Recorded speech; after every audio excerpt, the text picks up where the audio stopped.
दोस्तों इमेजिन कीजिए एक ऐसा राज्य जहां महिलाओं को अपने स्तन यानी कि ब्रेस्ट ढकने के लिए राजा को टैक्स देना पड़ता हो, और अगर वे किसी वजह से टैक्स देने में असमर्थ हो तो राजा उन्हें ब्रेस्ट ढकने की परमिशन नहीं देगा। यानी वे अपने ब्रेस्ट पर छोटा सा कपड़ा भी राजा की बिना परमिशन के नहीं पहन सकते। आप सोच रहे होंगे भला ऐसा कहाँ होता होगा। ऐसा कहीं होता हो या ना हो, लेकिन एक कहानी है नंगेली और ब्रेस्ट टैक्स की, जिसमें यह दावा किया गया है कि त्रावणकोर राज्य, जो कि आज केरला को बोला जाता है, वहां एक ऐसा ही टैक्स सिस्टम हुआ करता था। क्या है कहानी, पहले ये जान लेते हैं, फिर पता लगाएंगे इस कहानी में कितनी सच्चाई है। निचली जाति की होते हुए ऊंची जाति की औरतों की तरह कपड़े पहनने में शर्म नहीं आई तुझे? तुम जैसे बेशर्मों के सामने कैसी शर्म? मुंह चलाती है। ए लड़की, अपने औकात में रह। इससे पहले कि मैं तुम दोनों को तुम लोगों की औकात याद दिला दूं, जाने दो हमें। ऐसे कैसे जाने दे? कानून का उल्लंघन किया है तूने। थूकती हूँ मैं से एक तरफा कानून पे। ये कहानी है त्रावणकोर राज्य की, यानी आज के केरला की। कहानी के अनुसार इस राज्य में उच्च जाति के नायर और नंबूथिरी ब्राह्मण निचली जातियों की महिलाओं को अपने स्तन यानी ब्रेस्ट ढकने की अनुमति नहीं देते थे। अगर कोई औरत अपनी बॉडी को ढकना चाहे यानी कि अपने स्तन को ढकना चाहे तो उन्हें इसके लिए पहले राजा को टैक्स देना होता था, जिसे मूलकरम या फिर स्तन कर बोलते थे। कहानी में जिक्र है नंगेली, एक इरवा कास्ट की महिला का, जिसने इस टैक्स सिस्टम के खिलाफ आवाज उठाई और अपने ब्रेस्ट को ढकना शुरू कर दिया। ब्रेस्ट कवर करने के लिए जब टैक्स कलेक्टर नंगेली से ब्रेस्ट टैक्स वसूलने के लिए आए तो उसने अपने दोनों ब्रेस्ट काट कर उनके सामने रख दिए, जिससे डरकर वे लोग भाग खड़े हुए। लेकिन ऐसा करने से नंगेली की ज्यादा खून बहने की वजह से मौत हो गई। नंगेली का पति कनप्पम यह सब नहीं देख पाया और उसने भी जलती हुई नंगेली की चिता में कूदकर अपनी जान दे दी। इस घटना से निचली जाति के लोगों में गुस्सा इस तरह फूट पड़ा कि उन्होंने राजा के खिलाफ विद्रोह कर दिया। राजा ने घबराकर इस टैक्स सिस्टम को खत्म कर दिया और लोगों से माफी मांगी। अब ये कहानी सच है या झूठ, आज इस वीडियो में इसी पर चर्चा करते हैं। सबसे पहले ये जान लीजिए कि इस कहानी के लेखक ने एक बहुत इंपॉर्टेंट फैक्ट मिस कर दिया।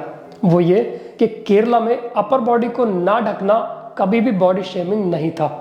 यहाँ न केवल शूद्र जाति बल्कि सभी जाति की महिलाएं अपने शरीर के ऊपरी हिस्से को खुला रखती थी। ऊंचे वर्ग के लोग यानी अमीर परिवार और उनकी औरतें भी एक शॉल को अपनी कमर पर बांधकर कंधे से लटका लिया करती थी। साल भर उमस भरी गर्मी की वजह से आदमियों के लिए धोती और औरतों के लिए निचले भाग पर बंधा एक सूती कपड़ा, जिसका एक टुकड़ा कंधे पर लटका हुआ था, लिंग या जाति की परवाह किए बिना मोटे तौर पर केरल के लोगों की पारंपरिक पोशाक रही है। 17वीं शताब्दी के एक डच ट्रैवलर विलियम वैन न्यूहोव ने त्रावणकोर राज्य की तब की रानी अश्वती थिरुनल उमियम्मा की एक ड्राइंग बनाई थी, जहां क्लियर है कि रानी और उनके अटेंडेंट ने अपनी छाती को ढकने के लिए बहुत कम या कोई कपड़ा नहीं पहना था। एक और ट्रैवलर एबे डुबोइस के text Hindu customs and ceremonies 1815 के अनुसार उस समय ब्रेस्ट ढकना चरित्रहीन होने की निशानी हुआ करता था। वो क्यों? क्योंकि खुद को अट्रैक्टिव दिखाने के लिए उस समय वेश्या यानी प्रोस्टिट्यूट्स अपने ब्रेस्ट पर एक सुंदर कपड़ा ढककर रखा करती थी।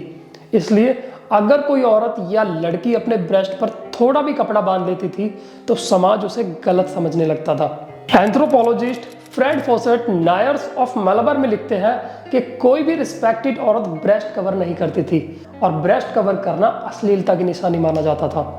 सबसे पहले 20वीं सदी में पश्चिमी उपनिवेशिक हस्तक्षेप के माध्यम से फैशन के आवागमन से सभी जाति के लोगों ने एक सिला हुआ ऊपरी कपड़ा पहनना शुरू कर दिया था।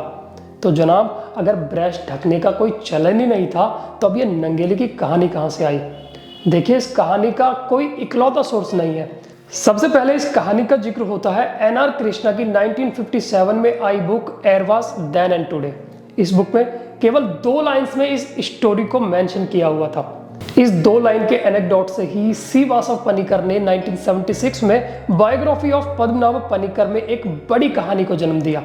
इससे आगे बढ़कर एस.एन. सदाशिवन ने अपनी book a social history of India में इस इंसिडेंट को एक टाइम भी दे दिया, 1840 CE। और लास्ट में सी राधाकृष्णन ने 2007 में इस स्टोरी को और मेलोडियस बनाने के लिए कैरेक्टर्स के नाम भी रख दिए और साथ ही नंगेली के हस्बैंड के चिता में कूदकर जान देने वाला इंसिडेंट भी इन्होंने ही ऐड किया था। ये स्टोरी साल 2012 में किसी तरह कव्यूर बुलेटिन तक पहुंच गई और वहां से इतनी सर्कुलेट हुई कि फिर बड़ी बड़ी मैगजीन्स और टाइम्स ऑफ इंडिया, BBC जैसे चैनल्स ने भी इसे दिखाया। आखिर में अब ये जान लेते हैं कि जिस मूलकरम टैक्स का इस कहानी में जिक्र है वो क्या था। देखिए उस वक्त भी आज ही की तरह औरतों को टैक्स में कुछ छूट दी जाती थी, इसलिए मूलाकरम सिर्फ औरतों को मर्दों से अलग डिफ्रेंशिएट करने के लिए यूज होता था। क्योंकि मलयालम में मूला का मतलब ब्रेस्ट से होता है, तो आगे चलकर लोगों ने इसे ब्रेस्ट टैक्स समझ लिया। ये कहानी एग्जांपल है इस चीज का कि आज जो भी कुछ हम इंटरनेट पर देखते हैं सब कुछ सच नहीं होता। अगर वीडियो आपको अच्छी लगी हो तो लाइक शेयर चैनल को सब्सक्राइब करना मत भूलिएगा। नमस्कार।